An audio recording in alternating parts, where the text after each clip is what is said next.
அப்ப ஒவ்வொரு நாளும் தேவன் உங்களை என்னையும் மறைத்து வைத்தாலாம்.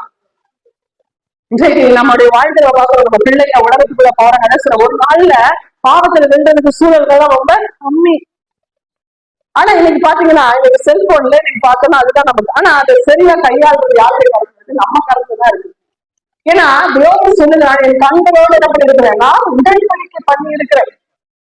என் கண்ணுதான் எதையும் பார்க்கறதுக்கு எனக்கு அதிகாரம் இருக்கு. எல்லாத்தையும் பார்க்கலாம், எல்லாத்தையும் என்ன பண்ணலாம், நான் அதை பார்த்து ரசிக்கலாம்.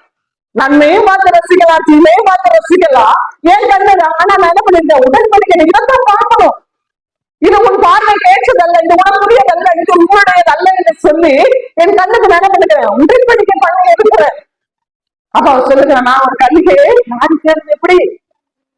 ஏன்னா என் கண்ணுல உடன்படிக்கை பண்ணப்பட்டிருக்கிற கண், அது உடன்படிக்கை, அது என்னை மீறி என்ன பண்ணாது, எங்கேயும் பார்க்கறதுக்கு நான் விட மாட்டேன். அந்த கண்ணு என் கண்ட்ரோல்ல இருக்கு. என் கண்ணை நான் என் கண்ட்ரோல்ல வைத்திருக்கிறேன். என்னை மீறி அது செயல்படுறது என்ன பண்ண மாட்டேன், விட மாட்டேன் என்று சொல்லி யோபு சொல்லுகிறதை பார்க்கிறோம்.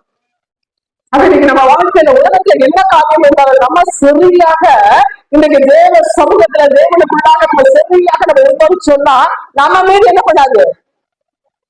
சோ இதுல ஏதோ ஒண்ணு நமக்கு உபயோகப்படும் போது நம்முடைய வாழ்க்கையில வேற ஒரு காரியம் என்ன பண்ணிடுது, நம்மளை உபயோகப்படுத்திடுச்சு. நமக்கு ஜபம் குறைஞ்சிருச்சு. ஒரு பாத்திரம் ஒரு குறைவா இருந்தாலும் ஒண்ணு உள்ள கொண்டு ஊட்டி நுழைக்க முடியும். அப்ப ஜபம் குறைஞ்சிருச்சு, அப்ப என்ன முடியும், பிசாசு ஏதோ ஒண்ணு போட்டு நிறைச்சிருவோம்.